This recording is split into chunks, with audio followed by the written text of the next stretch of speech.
یزید جو ہے وہ ظالم و فاسق بادشاہ تھا جس کے دور حکمران میں اہل بیت کا قتل ہوا ہے، واقع حرہ اہل مدینہ صحابہ تابعین کا قتل ہوا ہے اور ان کو لوٹا گیا ہے، اور بیت اللہ پر لشکر کشی کی گئی ہے۔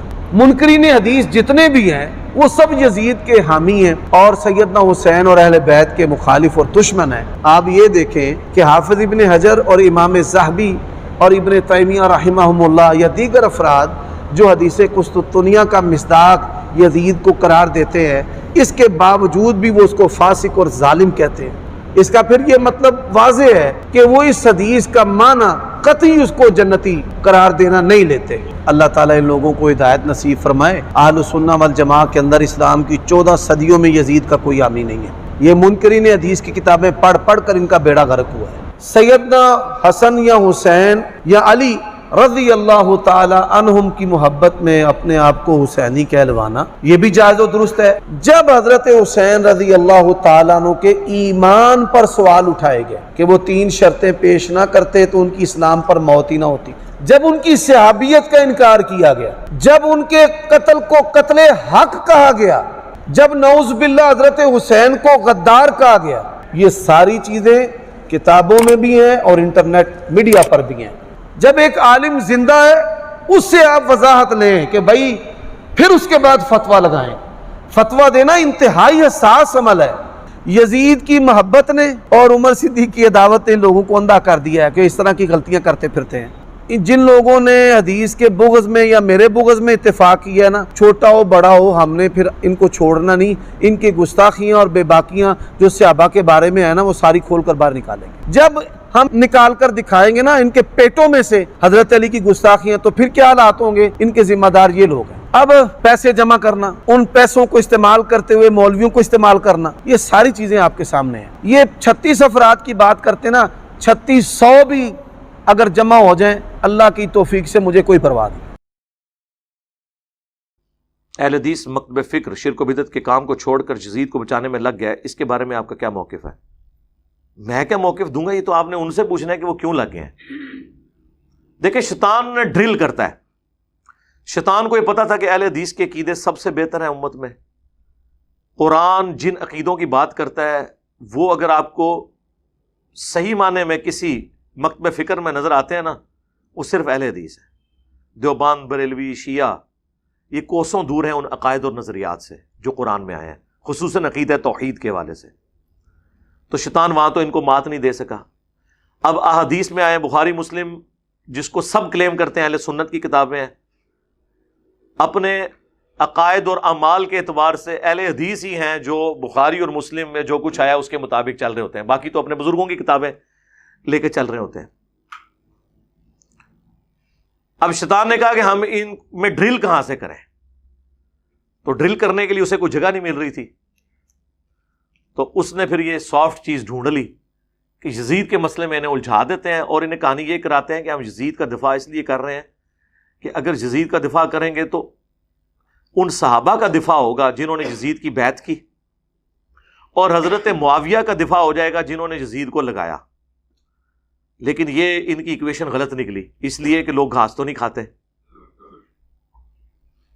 لوگوں کو نہیں پتا کیا ہوا ہے۔ اور پھر میرا معصومانہ سوال ہے، یزید صحابی ہے، صحابی کا بیٹا ہے نا، اور حضرت حسین صحابی، صرف صحابی نہیں، اہل بیت، صرف اہل بیت نہیں، جنتی نوجوانوں کے سردار، جامع ترمذی میں۔ اب آپ کو یہ خیال نہیں آیا کہ ایک صحابی کی جو گستاخی کر رہا ہے، یا اس کے دور میں وہ صحابی شہید ہو رہا ہے اس کے گورنر عبید اللہ ابن زیاد کے ہاتھوں، اور وہ اس کو کچھ نہیں کہہ رہا، تو یہ تو اب مسئلہ ایک تابعی اور صحابی کے درمیان ہو گیا۔ اب تم صحابی حسین ابن علی کے ساتھ کیوں نہیں کھڑے ہوتے ہو؟ صرف اس لیے کہ شیعہ ان کو کوٹ کرتے۔ تو صحابی والا بھی ان کا ڈھکوسلا تھا۔ اگر یہ صحابہ کے ساتھ مخلص ہوتے نا تو حضرت حسین صحابی نہیں ہے، اور یہی بنیاد بنائی ہے عمر صدیق صاحب نے، جو اہل حدیث میں ایک مرد مجاہد پیدا ہوئے ہیں۔ انہوں نے اسی پوائنٹ کو اٹھایا کہ یار تم صحابہ کرتے ہو تو یزید کے مقابلے میں تو صحابی ہے نا۔ دبے الفاظ میں تم کبھی ان کو باغی کہہ دیتے ہو، کبھی خارجی کہہ دیتے ہو۔ باغی اس ٹرم میں اگر کوئی کہتا ہے پولیٹیکلی تو وہ اس کے لیے بہتر لفظ ہے ویسے قیام، لیکن وہ قیام کے معنوں میں باغی نہیں کہتے، ان معنوں میں کہ تو ہم ان کے ساتھ ہوں، کہ ظاہر ہے کہ اس کی تو حکومت اسٹیبلش ہی نہیں ہوئی تھی، یزید ابن معاویہ کی. پھر وہ سینکڑوں ہزاروں صحابہ جو حضرت معاویہ کے مخالفین تھے یزید کو حکمران بنانے کے اعتبار سے، اور ان کے دور میں ہونے والے خلاف شرع کاموں میں، پھر حضرت علی کے ساتھ جو کچھ انہوں نے کیا، اور پھر یہ صلح حسن کے پیچھے جا کے چھپ جاتے ہیں. صلح حسن کس طرح ہوئی ہے میرے بھائی؟ حضرت حسن نے مجبور ہو کے صلح کی ہے امت کو خون ریزی سے بچانے کے لیے. لوگ کہتے ہیں وہ صلح پسند تھے. اچھا وہ صلح پسند تھے تو جنگ جمل صفین نہروان تو وہ لڑتے رہے حضرت علی کے ساتھ. وہ تو ان کے جب سرداروں نے غداری کی حضرت حسن کے ساتھ، وہ بخاری میں نے کربلا ریسرچ پیپر میں ڈالا ہے، اور حضرت معاویہ سے انہوں نے مال پانی لے کے حضرت حسن کے قتل کا منصوبہ بنا لیا. پھر حضرت حسن کو پتہ چل گیا کہ یہ میرے فوجی تو میرے ساتھ بھی غداری کریں گے، اور اگر جنگ کے بعد معاویہ جیت گیا تو لوگ یہ سمجھیں گے کہ اللہ کی نصرت اس کے ساتھ آ گئی ہے، تو بہتر یہ ہے کہ میں اس کو کمپرومائز کرتا ہوں. اور انہوں نے صلح کر لی. وہ صلح حسن تھی، اور صلح ہمیشہ شرائط کے اوپر ہوتی ہے. کیونکہ حضرت حسن نے اپنی پوسٹ چھوڑی تھی تو چند شرائط کے اوپر وہ میں نے اس میں ڈالی ہیں، جس میں صرف ایک شرط پہ عمل ہوا ہے، جو مال غنیمت میں اللہ نے حصہ مقرر کیا تھا مال فے والا، وہ ملتا تھا اہل البیت کو. باقی حضرت علی کی توہین اسی طرح جاری تھی. تو یہ صلح حسن کے پیچھے نہ چھپا کریں. صلح حسن منسوخ ہو گئی اسی دن جس دن حضرت معاویہ نے اس کی شرائط توڑ دی اور مرتے ہوئے اپنے بیٹے کو خلیفہ بنایا، جبکہ بات ہوئی تھی کہ امت کو شورا کے اوپر چھوڑیں گے. اور اگر کوئی کہتا ہے نا کہ ہم اس کو نہیں مانتے، تو حضرت حسین پھر یزید ابن معاویہ کے خلاف کیوں کھڑے ہوئے؟ حضرت حسین کا کھڑا ہونا اور کربلا کا ہونا یہ صلح حسن کی منسوخی ہے. آج کی ڈیٹ میں صلح حسن منسوخ ہو چکی ہے. یہ دھوکہ دینا بند کریں. ہمیں تو خیر اس زمانے میں بھی پتا تھا، یہ تو حضرت حسن کی شرافت تھی. حضرت حسن کو پتا تھا یہ پارٹی کون سی ہے. حضرت حسن کو نہیں پتا تھا کہ عمار کو باغی جماعت قتل کرے گی، عمار انہیں اللہ اور جنت کی طرف بلائے گا، یہ جماعت دوزخ کی طرف بلائے گی. پتا تھا. امت کے مفاد کے اندر انہوں نے ایک کمپرومائز کیا. اس کمپرومائز کے پیچھے آپ سارے معاملات، اور یہ کہتے ہیں نہیں جی صلح حسن کے بعد کوئی ایسا کام نہیں ہوا. تو میں نے تو مسلم شریف سے 6229 نمبر جو حدیث بیان کی ہے، لعن اللہ ابو تراب، ابو تراب پر اللہ کی لعنت، نعوذ باللہ، یہ تو حضرت معاویہ اور ان کے بعد میں آنے والے ادوار کے اندر یہ سارے کام ہو رہے ہیں. تو آپ کس طرح کہتے ہیں صلح حسن کے بعد وہ سارے کام ختم ہو گئے تھے؟ اور میں خصوصاً دیوبند، بریلوی اور اہل الحدیث ان سے یہ ریکویسٹ کروں گا کہ آپ لوگ تو بڑے شد و مد کے ساتھ حق چار یار کا نعرہ لگاتے ہیں، تو اس نعرے کے اندر ہی قیامت مضمر ہے. اس کے بعد سیاست معاویہ زندہ باد نہ لگایا کریں، خلافت راشدہ حق چار یار یا خلافت راشدہ زندہ باد یہ نعرے لگایا کریں، تو ہم بھی آپ کے ساتھ کھڑے ہوں گے. آپ کو بھی یہ بات پتہ ہے کہ یہ نعرہ کیوں آپ نے ڈیوائز کیا تھا. لیکن اب آپ ان لوگوں کی وکالت نہ کریں کہ جن کی وکالت کرنے سے، یعنی بنو امیہ کی وکالت کرنے سے، اور بنو امیہ سے مراد میری حضرت عثمان غنی رضی اللہ تعالیٰ عنہ ہو یا عمر بن عبدالعزیز رحمہ اللہ تعالیٰ نہیں ہے، ان کے پیچھے بنو امیہ کو نہ چھپایا جائے، ادر دین ان کے ہیں. تو ان کی وکالت کر کے آپ شیخین کی، خلفائے ثلاثہ کی توہین تو نہ کروائیں. جو مقدمہ جس طریقے سے ہے اس کو ایکسیپٹ کریں. ادروائز اگر آپ اس طرح کے معاملات کو لے کے چلیں گے تو پھر ظاہر ہے کہ امت کے دل دکھے ہوئے ہیں. بعض لوگوں کو اس وقت بات سمجھ آ گئی، بعض لوگوں کو بعد میں بات سمجھ آئی، بعض لوگوں کو آج بھی سمجھ نہیں آ رہی، حالانکہ ہم احادیث دکھا رہے ہیں، اپنا ذاتی فتویٰ تو نہیں پیش کر رہے. یہ چھپتے تھے حضرت عبداللہ ابن عمر کے پیچھے کہ جی وہ تو یزید کی بھی بیعت انہوں نے کر لی. بخاری مسلم میں آتا ہے کہ جب واقعہ ہرہ کے بعد یزید کی فوجوں نے جو مدینے پر چڑھائی کی شہادت حسین کے بعد علیہ السلام، اہل مدینہ نے بیعت توڑ دی یزید کی، تو عبداللہ ابن عمر لوگوں کو منع کرتے تھے بیعت توڑنے سے. میرے بھائی وہ جن کو منع کر رہے تھے وہ کوئی انجینئر صاحب کے اسٹوڈنٹس تھے؟ ایٹ لیسٹ تابعین تو وہ ہوں گے نا، بلکہ صحابی بھی تھے. عبداللہ ابن متی ان کے پاس گئے،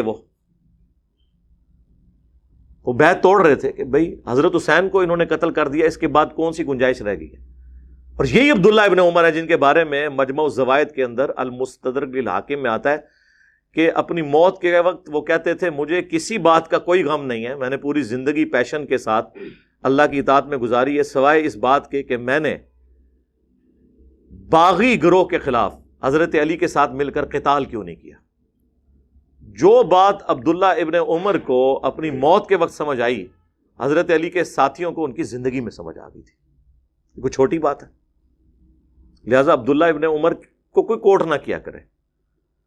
اور یہ عبداللہ ابن مطیع جن کا نام بخاری مسلم میں آیا نا، انہی کے بارے میں وہ جو آدھی روایت تاریخ ابن کثیر البدایہ والنہایہ سے کوٹ کرتے ہیں نا کہ جی وہ محمد ابن حنفیہ جو حضرت علی کے بیٹے تھے، حنفیہ نامی عورت سے، وہ کہتے ہیں میں تو یزید کو ملنے گیا، میں نے تو اسے قرآن و سنت پہ بڑا عامل پایا. جن کے باوجداد نے قرآن و سنت کو مہجور کیا ہے، ان کے بارے میں وہ یہ کمنٹس کر رہے ہیں. تو وہ کہتے ہیں دیکھیں توثیق کر دی. اس کے آگے بھی لکھا ہے کہ یہ بات کس سے کر رہے تھے؟ عبداللہ ابن مطیع سے. عبداللہ ابن مطیع صحابی ہیں، اور وہ صحابی ہیں جن کو گٹھی نبی علیہ السلام نے خود دی ہوئی ہے جب یہ پیدا ہوئے تھے. انہوں نے 6-7 سال کی عمر میں حضور کو دیکھا ہوا. اتنے لاڈلے صحابی ہیں. تو وہ کہتے ہیں کہ یزید کے کرتوت ایسے ہیں کہ قریب آسمان سے پتھر برس پڑے. تو عبداللہ ابن مطیع صحابی ہیں اور محمد بن حنفیہ صحابی نہیں تابعی ہے. جب صحابی اور تابعی کا کول ٹکرائے گا تو ہم صحابی کی بات کو مانیں گے.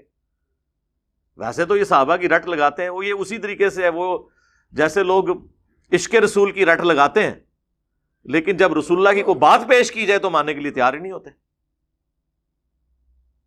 تو اللہ کے فضل سے یہ معاملات بالکل کلیئر ہیں. اب کسی نے نہیں سمجھنے تو وہ نہ سمجھے. اور بہرحال عمر صدیق صاحب کو مشورہ دوں گا کہ آپ جو کچھ کر رہے ہیں یہ ادھوری جنگ ہے. آپ لا الہ پہ پہنچے ہیں، الا اللہ کہنا ابھی باقی ہے. یعنی میں صرف اگزامپل کے طور پہ کہہ رہا ہوں کہ ابھی آپ نے یزید کو کنڈیم کیا ہے، لیکن اصل مسئلہ پیچھے سے خراب ہے. اور میں آپ کو بتاؤں ان کو یہ بھی پتا ہے کہ پیچھے سے خراب ہے، صرف وہ بیان نہیں کرتے. ہمارے پاس فرسٹ ہینڈ نالج ہے ان کی طرف سے نہیں. کتنے اہل حدیث علماء ہیں جنہوں نے اپنی نجی محفلوں میں ہمارے اسٹوڈنٹس کے سامنے، جو ان کو پتہ ہی نہیں تھا کہ ہمارے اسٹوڈنٹس ہیں، یہ کہہ دیا کہ تانوں دسیے اندر دی گل عمر صدیق دا حضرت معاویہ دے بارے وہی عقیدہ ہے جو مولانا اسحاق اور انجینئر صاحب دا ہے، لیکن اسی ڈردے ہیں دس دے نہیں کسی نو. وہ دس بھی بیٹھے. مجھے تو پہلے ہی پتا تھا. اور وہ آج سے نہیں ہے. شیخ زبیر رئی صاحب کا بھی وہی نظریہ تھا. ان کے تو میں نے پرسنل کئی باتیں مجھے پتا ہے، میں ان کی آڈیو ریکارڈنگز تو آپ کو پیش نہیں کر سکتا، لیکن مجھے تو پتا ہے نا، میرے سامنے تو ہوئی ہے نا. ان کو پتا تھی ساری چیزیں، لیکن وہ ظاہر پبلک ڈائنامکس ہوتی ہے. بعض اوقات آپ نے ایک خاص لمٹ کو کراس نہیں کرنا ہوتا. شاہ ولی اللہ دہلوی کو دیکھیں، اس زمانے میں جب رفع الیدین کرنے والوں کو مساجد سے نکال کے مسجد دھوئی جاتی تھی، اس زمانے میں لوگ کہتے ہیں شاہ ولی اللہ کو جب سمجھ آئی تھی تو ان کو لکھنا چاہیے تھا. انہوں نے لکھا ہے میرے نزدیک رفع الیدین کرنے والے نہ کرنے والے سے بہتر ہے. اس زمانے میں اتنا جملہ بولنا بھی بڑی بات تھی. ایک سٹیپ تو انہوں نے طے کروا دیا نا. مولانا مودودی کے بارے میں لوگ کہتے ہیں اتنا انٹلیکچوئل آدمی ہے، مرتے دم تک حنفی کیوں رہا؟ اس لیے حکمت کی وجہ سے. ڈاکٹر اسرار صاحب کو تو میں خود گواؤں، انہوں نے خود میرے سامنے کہا کہ جو فقہ حنفی یہ تو ہے ہی اجمی ہے، قرآن و حدیث کے خلاف ہے. میں نے کہا ڈاکٹر صاحب آپ پھر رفع الیدین کہتے ہیں میں کبھی کرتا ہوں، کبھی ان کی وجہ سے چھوڑ دیتا ہوں کہ چلو ان کو میں اپنے قریب کروں. باقی مجھے بھی پتا ہے کہ نماز رفع الیدین سے ہے. اور سب سے بڑا ثبوت یہ ہے کہ ڈاکٹر اسرار صاحب کی ایک ویڈیو نماز والی ریکارڈ ہے.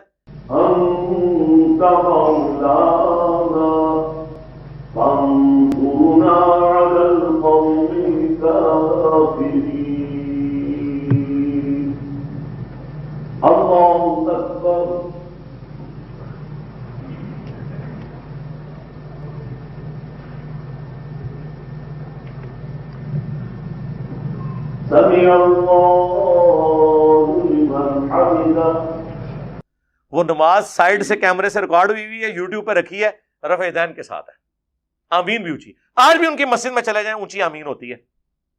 آدھے سے زیادہ لوگ رفع الیدین سے نماز پڑھ رہے ہوتے ہیں، لیکن انہوں نے ہارڈ سٹانس نہیں لیا، ایک سٹیپ طے کروایا.